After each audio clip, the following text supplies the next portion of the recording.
without doubt, it's in cloud computing and the shift to software. That's by far the biggest bet in our fund and has been now for over 18 months. So global IT spending grows at roughly 1 to 3% per annum.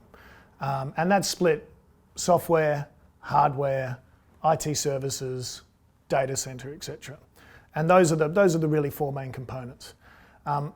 With the adoption of cloud computing, you would know in your business and everyone would know in everyone else's business that a whole bunch of that pie you don't need to spend money on anymore. So you don't need to buy a server anymore because you can host it in the cloud. You don't need to buy IT support anymore because you're buying software as a service through the cloud, which essentially updates through the cloud. You don't need to spend even as much money on hardware because you're running a device agnostic business. A lot of us can actually run our businesses off our telephones now if we wanted to, all through the web. And that's all being enabled by cloud computing. Great examples here are obviously Amazon Web Services and Microsoft, but Microsoft's the one everyone else understands because a lot of us have now moved to a subscription with Microsoft on Microsoft 365, which is great for us and great for Microsoft because all they're doing is taking share from those other parts of the IT stack. And Amazon's doing the same in Amazon Web Services.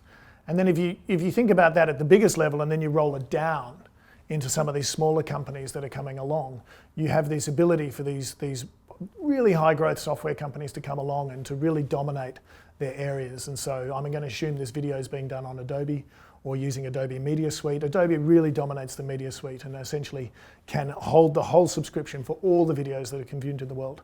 Salesforce.com does CRM, ServiceNow does IT support, Atlassian here in Australia very much for developers, etc. And so what these companies are creating is their own little network effects, the same network effects that we saw at Google or Facebook happen before, where everyone uses Adobe, so everyone has to use Adobe, so everyone uses Adobe, if that makes sense.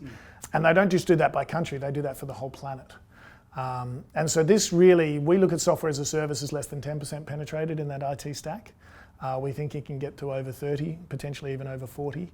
And so there's years of this ahead of them. These stocks are highly valued because people can see this, but they're still not valued correctly because of the cash flow characteristics of what will happen as they grow through this shift.